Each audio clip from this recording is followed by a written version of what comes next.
Salut les amis, j'espère que vous allez bien. On est ensemble pour une nouvelle vidéo du dimanche. Vous êtes sur la chaîne BBRQT, je suis Bruno B. Cette chaîne est dédiée au roller quad. Je suis un passionné de roller quad et j'ai décidé de te transmettre en français tout ce que j'apprends en roller quad et te le simplifier, de le vulgariser au maximum de façon que ce soit hyper facile pour toi. Donc bienvenue sur ma chaîne. Si tu ne connais pas encore cette chaîne, il faut tout de suite t'abonner ici pour ne pas louper une seule de mes vidéos. Allez, on est parti maintenant pour le tuto d'aujourd'hui. Donc aujourd'hui, je vais te faire un tuto par rapport à ce qu'on m'a posé comme question il y a 2 semaines. On m'a laissé un commentaire en me demandant si c'était utile de faire du roller. Oui, c'est utile de faire du roller. Si c'était utile de s'échauffer avant de faire du roller. Alors oui, je vais t'y répondre. C'est utile de s'échauffer avant de faire du roller, surtout si tu fais des nouveaux exercices ou que tu veux t'entraîner à quelque chose de nouveau. Si tu veux apprendre un nouveau mouvement en roller, qu'est-ce qui va se passer? Tu vas solliciter une partie de tes muscles que tu ne sollicites pas habituellement, ou tu vas leur demander de faire un mouvement que tu ne fais pas habituellement. À partir de là, si tes muscles ne sont pas échauffés, ils vont être légèrement tendus quand ils vont commencer à faire cet exercice.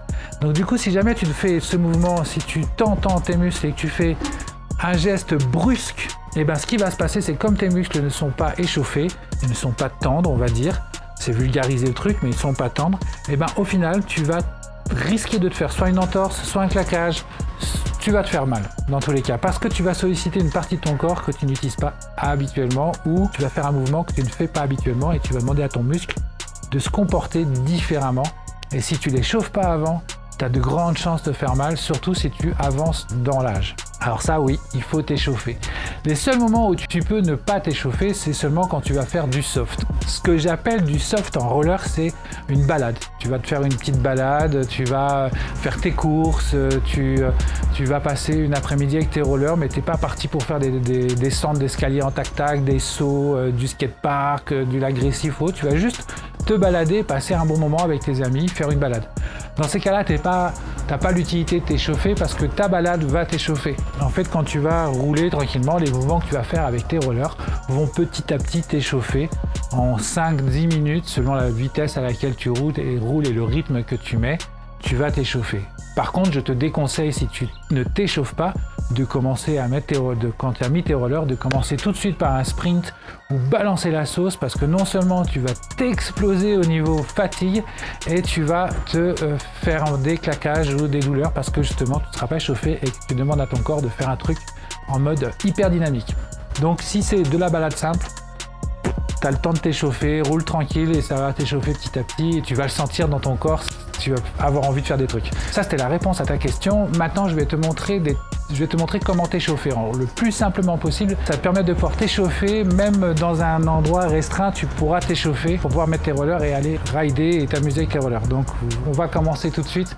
Alors pour l'échauffement que je vais te montrer, on va commencer par la tête et on va descendre vers le bas. Si tu es déjà dans un club de sport ou que tu fais un sport, je pense que tu connais ce type d'échauffement assez simple, mais ça reste efficace.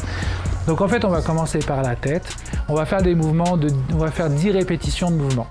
Les échauffements, il faut que tu saches que ce n'est pas quelque chose de forcé. Tu ne dois pas forcer sur tes articulations, tu ne dois pas faire des gestes brusques, tu dois faire des gestes naturels, amples, qui te permettent de chauffer. C'est la répétition de ce mouvement qui va faire que ça va chauffer tes articulations et chauffer tes muscles. On va commencer très logiquement par la tête et on va descendre jusqu'aux pieds. Alors pour la tête, c'est très simple, tu vas commencer à te mettre très souple sur tes épaules sont souples, sont relâchées et en fait ta tête va simplement descendre, tu vas descendre la tête, tu vas regarder par terre et tu vas relever la tête et tu vas regarder le ciel. Pas besoin de forcer, c'est que le poids de ta tête qui fait le travail. Donc tu fais ça 10 fois, en haut, en bas, en haut, en bas. Une fois que tu l'as fait 10 fois en haut, en bas, après tu dis non. À gauche, à droite. Alors ne force pas, faut pas que tu forces pour tourner. Tu n'es pas en train d'essayer de regarder comme ça. Tu laisses, voilà, ça s'arrête au niveau de ton épaule. Dès que tu sens que ça s'arrête, tu forces pas, tu arrêtes. Et tu fais ça, pareil, 10 à 15 fois selon ton rythme.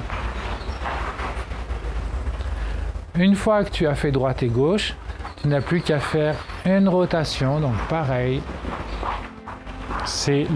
Tu ne forces pas, c'est le poids de ta tête qui fait le nécessaire. Toi, tu as juste à l'accompagner. Et donc, tu fais 10 fois d'un côté, 10 fois de l'autre. Alors, tu vas voir, on a tous tendance, moi le premier, on a tendance à vouloir lever l'épaule. C'est un réflexe. Donc, n'oublie pas de bien les laisser molles et de tourner ta tête. Tout simplement. Une fois que tu as fait les rotations, on va s'occuper des épaules. Donc, pareil, tu restes mou au niveau des bras. Et tes épaules, en fait, elles viennent se mettre devant, comme ça. Hop. Et elles viennent reculer derrière. Et hop. Voilà. Tu as juste à faire ça. Tu fais 10 fois d'un côté. Et 10 fois de l'autre. Une fois que tu l'as fait, tu vas pouvoir commencer à faire tes coudes. Alors pour tes coudes, tu as juste à mettre une main par là, l'autre elle vient ici, caler ton bras pour qu'il ne bouge pas, et ensuite tu viens simplement tourner avec tes coudes. Non, pas tes coudes, tu viens simplement tourner avec ton bras d'un sens et de l'autre sens. Pareil, tu fais 10 rotations d'un côté, 10 rotations de l'autre. Une fois que tu as fait 10 rotations d'un côté, 10 rotations de l'autre, on passe à l'autre bras, tu viens bloquer ici et hop, ça tourne. Pas besoin de forcer, toujours pareil, pas d'à-coup, tu le fais naturellement. 10 fois d'un côté, 10 fois de l'autre. Une fois que tu as fait tes coudes, on va faire les poignets. Donc pour les poignets, pareil, tu viens tenir ici et tiens ta main là et ton bras, tu viens tourner comme ça. Tu vois, tu vas chercher. Et de l'autre côté. Alors là, pas besoin d'en faire 10, t'en fais que 5 parce qu'on a un deuxième mouvement après. Hop. 10 d'un côté, enfin 5 d'un côté, pardon, et 5 de l'autre. Une fois que tu as fait ça, on va rejoindre nos deux mains comme si on faisait une prière. Donc comme ça. Je sais pas si tu vois, elles sont jointes comme ça. Tu vas prendre cette main-là, tu vas faire ça. Et ensuite, tu vas venir serrer. Ne serre pas trop fort, c'est juste pour qu'elles se retrouvent l'une contre l'autre. Une fois que c'est fait, tu viens mettre tes coudes l'un contre l'autre et on va tourner les deux mains comme ça, tu vois, en laissant les coudes collés. Et tu tournes. Donc pareil, tu fais 10 fois d'un côté et 10 fois de l'autre. Une fois que tu as fait ça, tu peux laisser tes mains bien molles et tu fais ça. Pour bien tout décramper. Voilà, donc là on a fait toute la partie haute, on va maintenant s'occuper du bassin. Alors le bassin, tu écartes tes jambes un petit peu plus larges que tes épaules, tu imagines une ligne qui descend de tes épaules jusqu'en bas, tu écartes tes jambes un petit peu plus larges. Tu mets tes mains sur tes hanches et tu tournes complètement comme ça. Hop. Alors tu peux aussi faire du zouk si tu veux. Voilà, donc tu tournes et tu fais de l'autre côté. Donc une fois que c'est fait, que tu as fait 10 fois d'un côté, 10 fois de l'autre, on va s'occuper des genoux.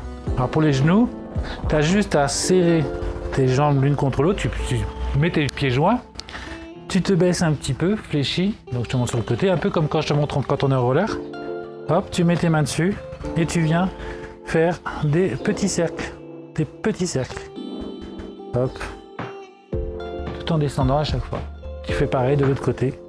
Des petits cercles. Pareil, fais-en plein parce que les genoux on les travaille pas mal. Donc je te conseille d'en faire au moins 15 de chaque côté de façon à bien chauffer. Je te le fais de face. Hop, t'es baissé et des petits cercles. Comme ça. Hop. Une fois que tu as fait tes petits cercles, tu vas simplement te baisser. Attends que je me repère. Oui, voilà. Tu vas te baisser. Tu vas faire ça, comme ça, et revenir. Tu vois, tu écartes et tu reviens. Tu écartes et tu reviens. Et tu fais pareil dans l'autre sens. Tu écartes et tu reviens. Donc là, on a travaillé les genoux. Pareil, tu le fais 10-15 fois. Comme ça, tu es sûr de bien chauffer tes genoux. Je te conseille de le faire assez souvent parce que c'est la première chose qui trinque en roller, c'est nos genoux. Alors, maintenant, on va échauffer cette partie-là. Donc pour l'échauffer, c'est simple. Tu te mets en position frein tampon. Hop là. Et tu te baisses un peu sur ce pied-là. Et tu viens te mettre sur la pointe des pieds. Et ensuite, tu tournes comme ça. Et tu fais pareil de l'autre côté. Pareil, tu fais 15-20 tours comme ça. Parce que c'est pareil, c'est très sollicité au roller quad, les chevilles et les mollets. Et ainsi de suite. Une fois que tu as fait ça, tu es déjà chauffé au niveau des articulations, tu peux commencer à faire des squats. Donc tu écartes les jambes, tu mets tes mains au niveau où tu es plus à l'aise. Moi en général je les mets là. Et en fait, tu viens, tu descends. 1, 2, 1, 2. T'en fais une vingtaine, comme ça. Et pareil, tu en fais après une vingtaine, les jambes serrées. Après, si tu peux pas en faire 20, fais-en 5, fais-en 10, selon ton level et ta endurance surtout. Et hop, tu descends 1, 2. T'en fais une bonne dizaine au moins, comme ça tu es sûr de t'échauffer. Donc voilà pour ce qu'il en est de l'échauffement, j'espère que ça t'a plu. N'oublie pas de t'abonner à la chaîne, n'oublie pas de partager cette vidéo. Peut-être que quelqu'un dans tes contacts timidement a envie de faire du roller quad, mais ne sait pas qu'il y a des vidéos qui existent sur le roller quad. Donc n'hésite pas à lui partager ou le partager sur tes réseaux sociaux cette chaîne, parce que tu vas peut-être faire des heureux et ce seront les premiers à venir te remercier en disant super, je fais du roller quad, quand est-ce qu'on va faire un tour? Donc n'hésite pas à transmettre. Je te dis à très bientôt, abonne-toi à la chaîne et sors avec tes roulettes. Salut!